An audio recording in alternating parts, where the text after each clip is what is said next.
Welcome to this essential explainer video for OCI applications from New Zealand, brought to you by Webfit News. If you live in New Zealand and have applied for OCI or are planning to, this video provides clear, accurate information to guide you. This official guidance is shared in association with the Consulate General of India in Auckland to support OCI applicants here. We will cover the process, real timelines, who to contact, and what causes the most common delays. First, let's establish clearly what OCI actually is and what it is not. OCI stands for Overseas Citizen of India. Crucially, it is a lifelong visa, allowing people of Indian origin to live, travel, work, and study in India. It is not citizenship. If you currently still hold a valid Indian passport, you do not need to apply for OCI. The OCI process involves 3 layers of verification and approval. Let's see who is responsible for what. The first layer is the OCI online portal in India, where you submit your initial application and track the status. Final approval is given here. The second layer is the Indian High Commission or Consulate in New Zealand. They verify your submitted documents and issue the physical OCI card after India's final approval. The third layer, VFS Global, if applicable, only acts as a collection point for your physical documents and has no role in verification or approval. Understanding these crucial steps helps minimize delays before you even submit your file. Most delays happen before submission. Ensure you have the Indian Passport Surrender Certificate that names and dates match across all documents, and all scans are clear and in color. Accuracy is key. Apply at ocservices.gov.in, upload documents, print the form, submit physical documents as per the New Zealand process, and then track online and wait patiently. Silence during the process is normal. Here are the typical processing times you should expect. Normal cases generally take 6 to 10 weeks. If your case is complex, expect 10 to 16 weeks. Minor updates usually take 4 to 6 weeks. If the status shows under process at MEA, it means your application is in India. Silence at this stage is normal and usually indicates processing, not rejection. Only follow up if there is no update after 12 weeks. The status is on hold for over 14 days, or if the card hasn't been received after approval. Contact the New Zealand Mission via email for inquiries. Finally, let's cover common questions and the final reality of the OCI process. For urgent travel, you must apply for an entry visa. Also, please note that relatives in India cannot speed up the OCI process. There are no shortcuts. Avoid poor quality photos, name mismatches, missing the surrender certificate, and including prohibited documents like Aadhaar. In conclusion, the OCI process is slow by design, but most applications are approved if you follow the guidelines patiently. Thank you for watching this Webfit News Explainer. So you're applying for an Overseas Citizen of India card from right here in New Zealand. Well, you're in the right place.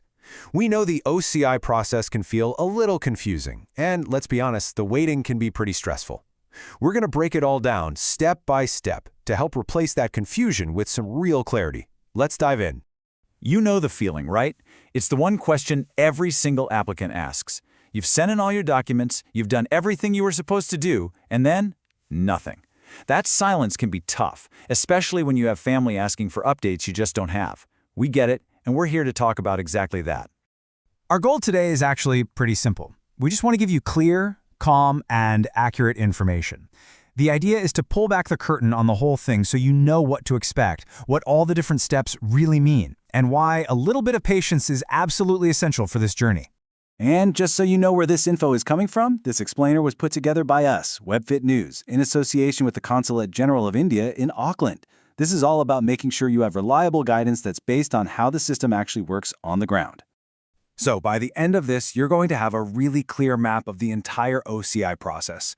You'll know who's in charge of what, how long it realistically takes, what those confusing status updates on the portal actually mean, and most importantly, what you can do to avoid some of the most common delays.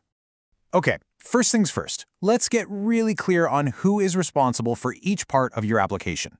Honestly, this is probably the most misunderstood part of the entire process, and once you get this, managing your expectations becomes so much easier.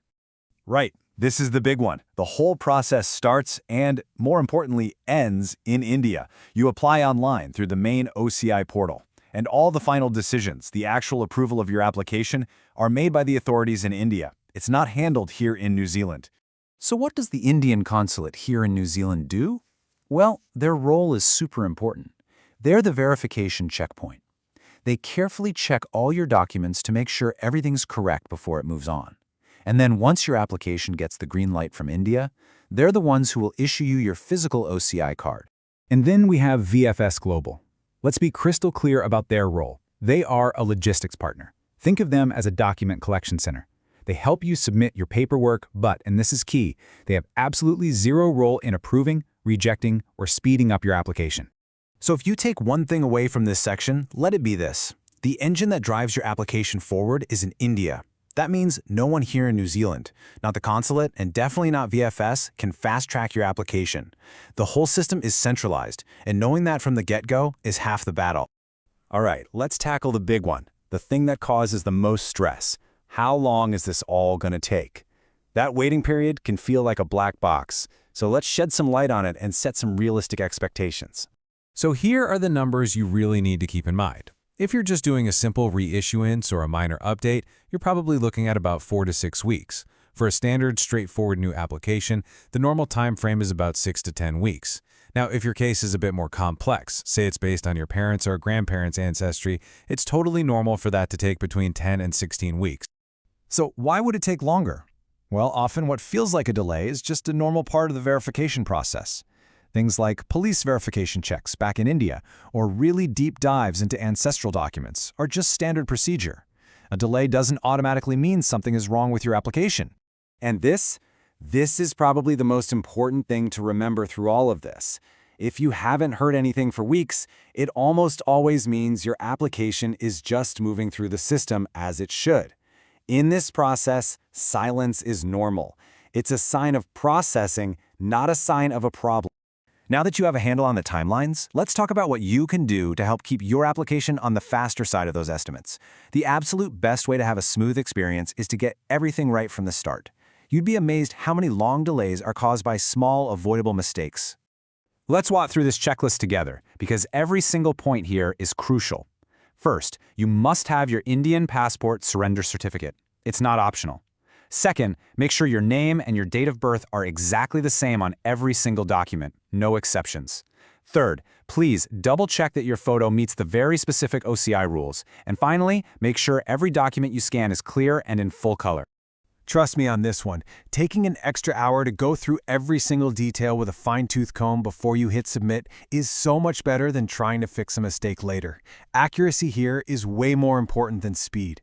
The vast majority of holdups are caused by simple things that could have been caught early. Okay, so you've applied. Now you're going to be checking that OCI portal for updates.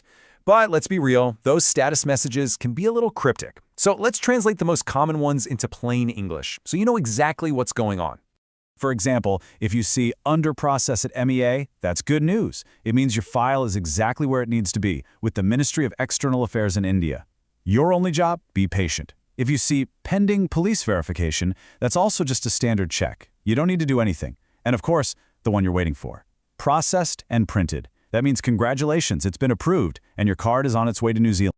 We know the natural instinct when you're waiting is to pick up the phone or send an email to ask for an update. We get it. But following up at the wrong time can actually create more work and slow things down for everyone. So let's set some really clear boundaries on when it makes sense to get in touch. Here's the deal. You absolutely should follow up if it's been more than 12 weeks and you've heard nothing, or if you get a specific email about a document mismatch. On the other hand, please do not follow up if it's been under 8 weeks or if your status just says under process. Calling in those situations won't change anything and it won't speed things up. So we've covered who does what, the real timelines, and how to avoid the common mistakes. Let's just wrap this all up with one final thought to help you go into this process feeling calm and confident. If you're in the middle of that long, quiet wait, please remember, you are not alone. This is what the process feels like for almost everyone. The OCI system is slow for a reason. It's designed to be incredibly thorough. It's not broken, it's just methodical. And it works. And that leads to the most important point of all. The overwhelming majority of applications that are filed correctly get approved. It might take some time, and it will definitely take some patience, but a successful outcome is by far the most likely one. So, what's the big takeaway here? It's pretty simple. Arm yourself with clear information, prepare your application with care, and then trust the process. Because clarity helps. Panic does not. We really hope this explainer has been helpful for you. Thanks for watching.